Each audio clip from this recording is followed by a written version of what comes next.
NMC has lied to us in one way or the other, and that's what I'm going to talk about in this video. Especially if you're an African nurse and you're looking forward to some positive feedback with regards to the English language proficiency, review that will be made or that will be said on the 28th of September 2022. I think yesterday or 2 days ago, the UKNMC uploaded a new post with regards to this, and it's like, okay, upon review of the 34,000 responses from stakeholders, the public, and almost everybody who took part in the consultation, this and this are what we've come up with. But there's an aspect that I think the UKNMC never told us the truth, and I'm going to read that for you to understand. Basically, I also compare this with whatever was said previously, and you get to know that I think the UKNMC has lied to us in a way, because people are waiting patiently to see what happens on the 28th and then see how best they can either write the IELTS or use whatever good results they have to pursue their UK nursing journey. If you are joining this live stream, I really appreciate you that much. I believe that whatever is going to be discussed here would be much beneficial. So I think 2 days ago I went to the UKNMC's website and I saw this: Council to consider important English language proposals. So after they have reviewed the 34,000 responses, based on the consultation that people took, they came up with some proposal they think they're going to look at. And I'm going to read, and where there's a need for me to give a commentary, I'll do that. And I'll also take you back to their previous post that mentioning of some of these things. I think some things have changed in here, and for me, I'm not happy about it. I think the UKNMC has lied to most of us. Yeah. So let's read, and then let's see what happens. So this post I'm going to read was posted on the 21st of September 2022, I think 2 days or 3 days ago. It says, we are asking our council to approve 2 key changes to our requirement. Our council will consider important changes to our English language requirement at its next meeting on the 28th September. For that one, we know, probably, today is 4th. We've got 4 more days to go for the UKNMC to say that, okay, these are the changes we've made to our English language requirement. But I still think that if you like to ask in one way or the other, and I'll let you know, at the end of this live stream. If you are joining, I really appreciate you that much. Just hit the like button. Let's get more likes so that this can go. YouTube can showcase it to as many people who need this. Thank you very much for joining this live stream. I really appreciate it. Just leave your comment, ask your questions, and any other thing that you want to know. Okay, so this aims to provide a fair and reliable approach to ensuring nursing and midwifery professionals can communicate safely and effectively in English. The reason why they are conducting a nurse or a midwife has to write the IELTS or the OET is for them to know that he or she can communicate effectively in English. We know that. Our proposals follow an 8-week consultation that received more than 34,000 responses, a record for any NMC consultation in the last decade. So what they are trying to say is that the consultation had 34,000 responses, and they think that this has been the highest responses ever. Ever since they decided to make some changes to their English language requirements. We consulted on 2 areas. First, our approach to testing. Second, whether we should consider other evidence of English language competence. So this, these are the proposals they've come up with, even though the 28th September is not due. But when you go to their website, these are the proposals they are going to make.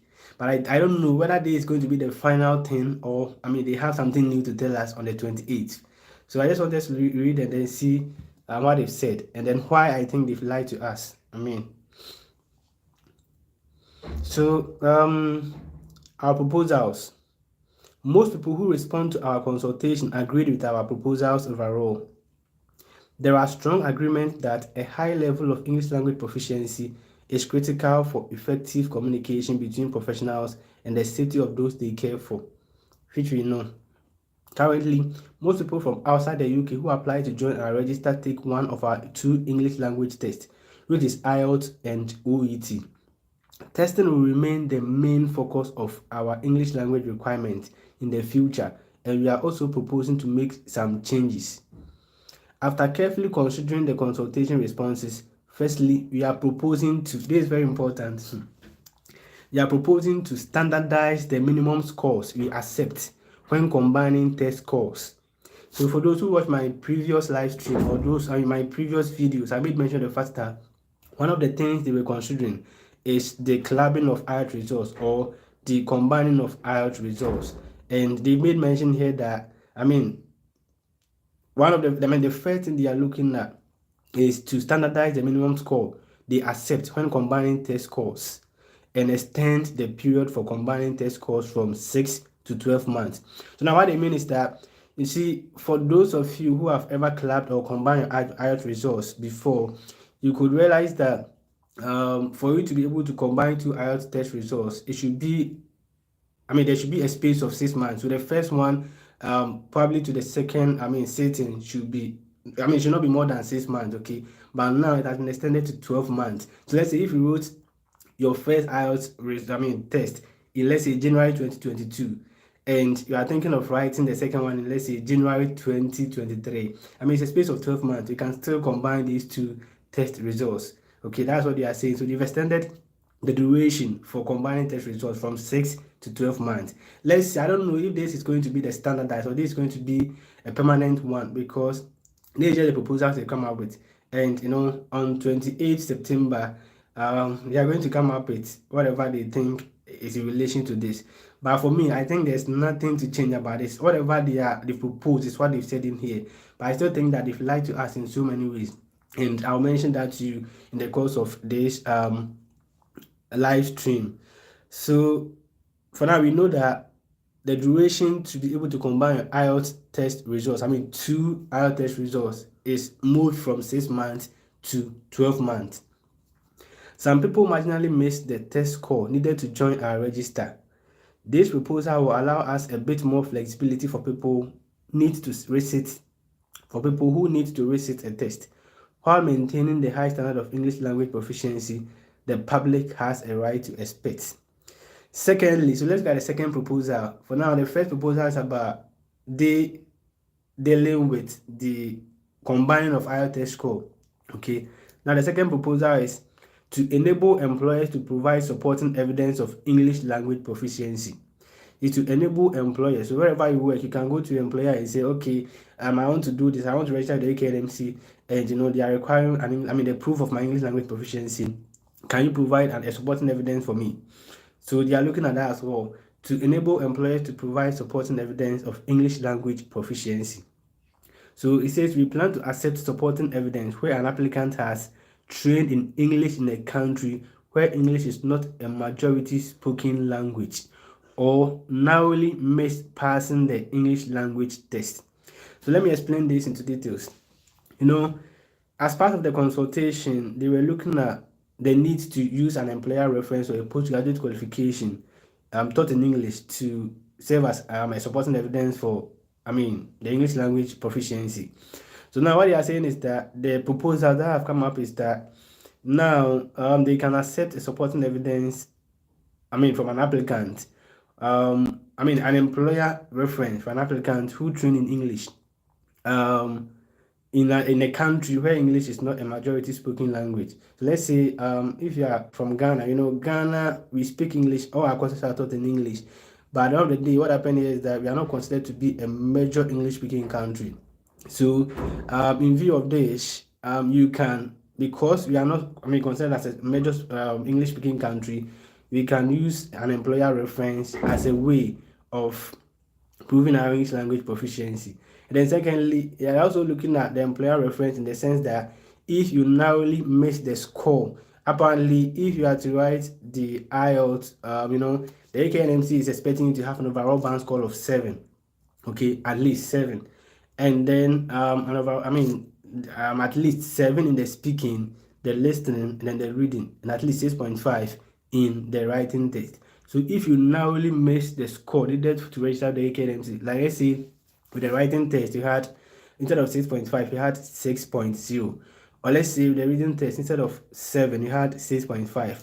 What this means is that you have narrowly missed the score needed to register the UKNMC. So what they will do is that they can consider you using your employer reference. So you can use your employer reference to back up the score you had. Okay, so these are what they are looking at. And let's see, I mean, 28 will be the final day to see whatever they propose here is going to be the same, or there are some kind of changes that will come up. So we are all waiting patiently for this.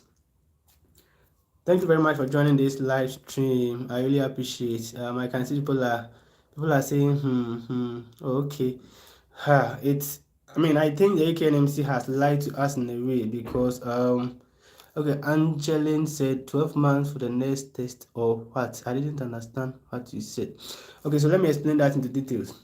You know, for you to combine your IELTS score, initially or currently, it should be a 6 month interval. So what I mean is that, let's say if you wrote your IELTS, your first IELTS in let's say March 2022, okay, and you couldn't attain the score the UKNMC is looking out for, and then you decide to sit for your second test. Let's say, so from March, April, May, June, July, August, September. So this is a 6 months duration. So let's say you wrote your second IELTS in September, okay, and you still couldn't attain the score the UKNMC is looking out for. Let's say the least score you had in the first sitting was 6.5, and the least score you had in the second sitting is 6.5. Now, because your test score is not more than 6 months duration, you can combine them. You can combine the first IELTS, test you wrote in March, and and the one you wrote in September. You can put them together to meet the UKNMC's English language requirements. That's what I mean. But now it has been extended to 12 months. What this means is that, let's say if you wrote in March 2022, you wrote the first the IELTS test in March 2022. Now from March through to next year March is 12 months. It's 12 months duration. What this means is that within that space from March, whatever IELTS you write, for the second sitting, you can still combine. It's now 12 months duration. I don't know if you perfectly understand what I've said so far, but just let me know if you don't understand. Just give this video a thumbs up. Just like, okay.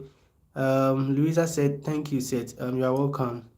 So ask any question you want to ask in the comment box, and I would so Angeline, I don't know if you have understood whatever I said. Okay, I understand now. Thank you. So now let's continue. I still think that the UKNMC has lied to us in a way, especially, I already want to talk, say that in the middle of this, video, but you understand why I said they've lied to us, and so Angeline said that's long. I think it's a positive, review. It's a positive review, yeah, because it used to be 6 months. So if it's extended to 12 months, it's okay. It's okay. But I still think, so what this means is that the UKNMC is not going to reduce the IELTS score. Well, let's see if that has been said here. This proposal will allow employers to provide objective information and evidence to us about someone's use of English in the health and social care setting in the UK, including evidence from interactions with people who use services. This proposal will provide greater flexibility for people who are already contributing to the health and social care in the UK without affecting the high standard of English language skills needed to deliver safe, kind, and then effective care. So you see, now the employer reference is not for people who are outside the UK. And that is why I think that if the UKNMC is proposing changes to be fair to international nurses outside the UK, like Africa, international nurses from Africa, then you are telling me that the employer references is only for people who are already working in the UK, like senior carers, healthcare assistants.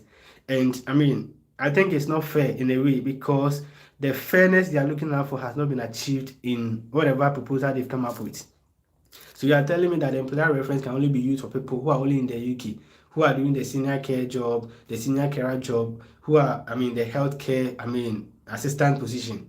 So what this means is that if you're an African, probably if you're outside the UK, you can't use your employer reference to, back your IELTS results. What this means is that you still have to resit.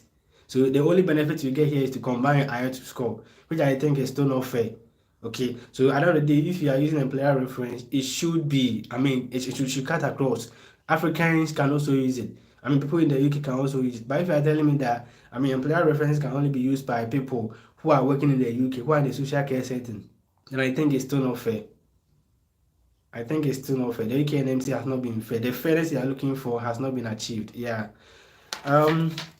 Angeline said, can a rotation midwife write IELTS? A rotation midwife. So, IELTS can be written by anybody. It depends on what you are using the results for or the score for. Okay, it can be written by anybody. So, I mean, if you are writing IELTS with the hope of registering with the UKNMC, you should get to know that you should be a registered nurse or a registered midwife. And for you to be a registered nurse or registered midwife in your country is to have a PIN. So if you are doing a rotation and you have a PIN, you qualify to register. But if you don't have a PIN, what this means is that you can't register because you are not yet a registered nurse. So that's what I can say for now. So let's continue. So as I said, employer references are not for Africans. They are for people who are already in the UK, like senior carers, healthcare assistants who want to register with the UKNMC and become registered nurses. So I think it's still not fair. Yeah. We also consulted on whether to accept postgraduate qualifications taught and examined in English as supporting evidence. While there were similar levels of support for this proposal, the consultation raised some issues for us to consider further. Given the variety of postgraduate courses, these issues are more complex to address, so we are not making a recommendation on this to council at this point. We will do more work to decide whether it would be feasible and beneficial, and will return to council with a recommendation at a later date.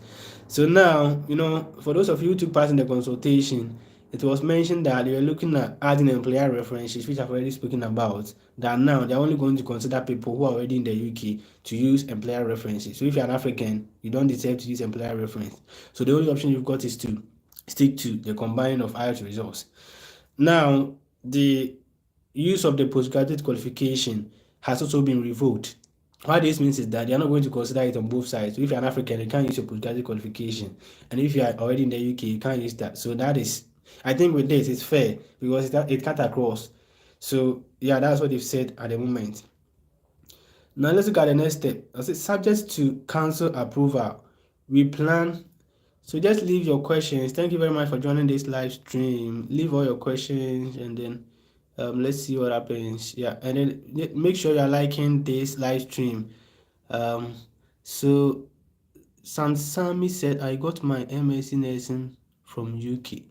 It can be as evidence. Oh, it can be as evidence. So if your MSc, that is your postgraduate qualification, is not accepted at the moment, it cannot be used. It cut across, everywhere. You can't use your postgraduate qualification at the moment. It has not been considered. So just take notice of that. Brock, what is the requirement for HCA? What's the requirement for HCA? So HCA, are you already in the UK? If you're already in the UK, the good news is that you can use your employer reference. Wherever you are working, you can go to your employer and say, okay, so I want to register the UKNMC. Probably I've worked in the UK. If you are an HCA, you are speaking English. You already speak English, So all you need is to go to your employer for him or her to give you an employer reference, stating that you can communicate. You work in an environment where English is. If you're already in the UK, English is the major language. So for you can use your employer reference. That's what the UKNMC has said. Okay, so you don't have to write the IELTS. Apparently, so what they are saying is that, well, it's not yet been specified. Well, the point is, if you wrote the IELTS or if you write the IELTS and you don't achieve or you marginally not meet the score the UKNMC is looking out for, you can go to your employer and then basically add some employer reference, and that is okay for them. So someone says, so why can't they allow us to resist a particular model that we didn't get the required band score? They should look into that also. Yeah, I think that's a good recommendation. We've got 4 different aspects in the IELTS or in the OET: speaking, listening, writing, and then the other, reading. So I think it's something they have to look into, that if you got all the required band score in 3 aspects and then you fail in the other, you only have to go and sit for whatever you failed in. But I don't know if this will be considered, or this will be considered in the future. So let's see what happens. And then someone said requirement for IELTS. No, bro, in Ghana. Camille, in Ghana, what question did you ask? Bro, what's the requirement for ACA? So if you are in Ghana, you are an ACA in Ghana. So it will be what I would say is that if it's your idea to register with the UKNMC, the minimum qualification they look out for is diploma. So what this means is that I know ACAs are having certificates. All you have to do is to just fill that up to do your diploma and then you qualify to register. Otherwise, I think it is very difficult for you to um, go through the UKNMC registration. Or the best you can do is just look out for a senior career job or an ACA job in the UK, and I mean you can still further out from there, because at the end of the day you still need a qualification. An educational qualification of at least diploma to go through the process. So the best advice I can give here is that even if you should come to the senior career route to the UK, you still need to prove some kind of qualification, which is at least diploma, to become a registered nurse. So just try and then further up to get your diploma, and then you can pick it up from there. Yeah. Thank you very much for joining this live stream. So now let's move on. I just want to let you know why the main focus is for me to state why the UKNMC has lied to us.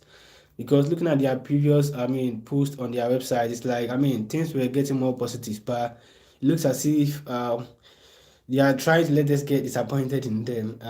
And the fairness they are advocating for is not well established. Okay, so let's look at this. To state, subject to council approval, we plan to prepare for implementation of the proposed changes from January 2023. Now, this is where my issue is. The UKNMC, during the consultation, made us aware that once they sit on the 28th of September 2022 and then review the proposed changes, it will immediately be implemented in October 2022. So why then should they come and tell us that these changes will start in January 2023? This is why I think they've lied to us. Why didn't they do their homework so well to know when it's appropriate for these changes to be implemented? Why will you still wait till 2023 next year to implement this? I don't think they've told us the truth. And I have a document here that confirms that. So it says that, let me just read this. Consultation timeline. Since January 2022, we have established the evidence base for this review and developed our policy options. Internally, we have reviewed and refreshed our existing literature review and then developed our new equality impact assessment. We have also brought in others expertise. We have established an external advisory group, commissioned OET to carry out a standards setting exercise, and commissioned research from the Center for. Let's leave that. This work informed the options we have considered. We have commissioned an external partner, Britain Thanks, to carry out this consultation on our behalf. After the consultation, we will make final proposal to our council at 8th September meeting, which is 4 days from now. Okay, that's the 28th of September. So we can begin to implement any changes from October 2022. So why then would they tell us that now the implementation has been moved to 2023? So they've disappointed us, they've lied to us in a way. And I see no reason why they should probably take the whole thing to 2023. So what this means is that if somebody is due to even combine the IELTS results as stated, depending on when the person goes, if it's 2023, the person will fall outside the criteria of combining test results. So for me, the UKNMC has not been fair to us, and I think they must review it. If there is the exact thing they are going to see on 28th, people will be much disappointed. That kind of fairness won't have been established. Yeah. So let's look at some of the questions. Okay, bro, I do not have was trained here in Ghana to be, and I want to know as a caregiver in UK. I don't really get your question. Okay, bro, I do not have was trained here in Ghana. Can you frame your question? It's not very clear. Angeline said, did you work in Ghana for a while before applying for the UK? Yeah, so I did apply right after my national service. So I would say I had just a year experience. Yeah, that's all I can say for Camille, I'm not getting your question very well. Okay, but I do not have was strange. I'm not getting your question very well. If you can reframe it, I'll be very happy. Yeah. So now the UKNMC is telling us that they are going to implement the changes from January 2023, okay, which I think is not fair. They've deceived us. So why should they come and tell us that they are going to implement it in October? I mean, we are all waiting patiently to see what, I mean, people are writing IELTS, people are waiting to write. So if you come and tell us that, okay, we are no more going to implement it in October, but I mean, then I think they are giving us contradictory information, which they must confirm on the 28th.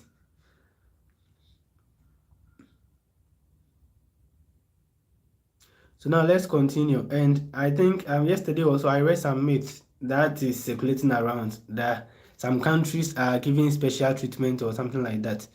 Um, let's see. So Matthew McClelland, Executive Director of Strategy and Insight at the NMC said, I'm extremely grateful to everyone who took the time to respond to our consultation. 34,000 responses is an exceptional number and shows just how important it is to people that we get our English language requirements right. We've considered all responses thoroughly and believe these proposals will ensure that our requirements are fair and reliable for everyone. It's not fair. I mean, frankly speaking, it has not been fair and reliable for everyone. I mean, because if you are at the end of the day implementing employer references, it should cut across. You don't consider those in the UK and then leave those outside the UK. I mean, it's still not fair. Internationally trained professionals make a vital contribution to safe, effective, and kind nursing and midwifery across the UK. It is essential for public safety that nursing and the midwifery professionals have effective English language skills and can communicate safely with each other and those they care for. While we will look to bring in any approved proposal as quickly as possible, we can't rush this process. I mean, it's important that we bring in any changes in a kind, careful and considered way. We will continue to keep professionals, our stakeholders and partners updated moving forward. So let's see.